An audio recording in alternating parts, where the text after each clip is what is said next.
রংপুর ৪ আসন থেকে নির্বাচিত মাননীয় সংসদ সদস্য জনাব আক্তার হোসেন একটি সম্পূরক প্রশ্ন করতে পারেন। ধন্যবাদ। মাননীয় স্পিকার, আপনার মাধ্যমে মাননীয় মন্ত্রীর দৃষ্টি আকর্ষণ করছি, আমরা যারা প্রত্যন্ত গ্রামাঞ্চল থেকে নির্বাচিত হয়েছি, আমরা আমাদের গ্রামের মানুষদেরকে সাথে নিয়ে আমরা যোগাযোগ ব্যবস্থার দুরবস্থার কারণে আমরা অত্যন্ত ভোগান্তির শিকার।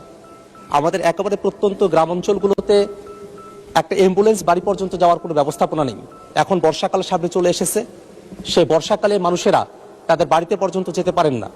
আমি আবার নির্বাচনী এলাকায় দেখেছি এমন কিছু জায়গা রয়েছে চরাঞ্চল, যেখান থেকে বাজারে পণ্য পৌঁছাতে গেলে রাস্তার অব্যবস্থাপনার কারণে, রাস্তা না থাকার কারণে সেখানে পণ্যের মূল্যবান কমে আসে, কৃষককে ভোগান্তির মধ্যে পড়তে হয়।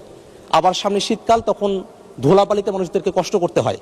আমি যদি আমার নির্বাচনী আসনের কথা বলি, সেখানে আমার 2টা উপজেলা রয়েছে। কাউনিয়া উপজেলাতে মোট 535 কিলোমিটার রাস্তা রয়েছে, তার মধ্যে মাত্র 198 কিলোমিটার পাকা করা হয়েছে, আর কাঁচা রাস্তা এখনো আছে 337 কিলোমিটার। পীরগাছা উপজেলায় 842 কিলোমিটার রাস্তা রয়েছে, পাকাকরণ করা হয়েছে মাত্র 291 কিলোমিটার, কাঁচা রাস্তা এখনো 551 কিলোমিটার। অর্থাৎ আমার রংপুর 4 আসনে যে 1377 কিলোমিটার রাস্তা রয়েছে, তার মাঝে মাত্র 489 কিলোমিটার পাকাকরণ করা হয়েছে, এখনো 888 কিলোমিটার পাকাকরণ করতে হবে। এর বাইরেও, জরিপের বাইরেও আরো 1000 কিলোমিটারের উপরে রাস্তা রয়েছে। আমার জানতে চাওয়ার বিষয় হলো যে সরকার বিভিন্ন সময় অনেক মেগা প্রকল্প গ্রহণ করে থাকে, যে মেগা প্রকল্পগুলোর মধ্য থেকে দেশ এগিয়ে যায়।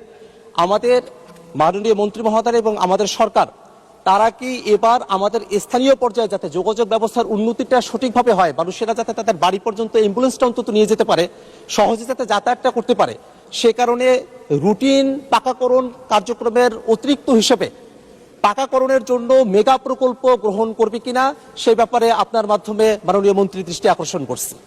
ধন্যবাদ।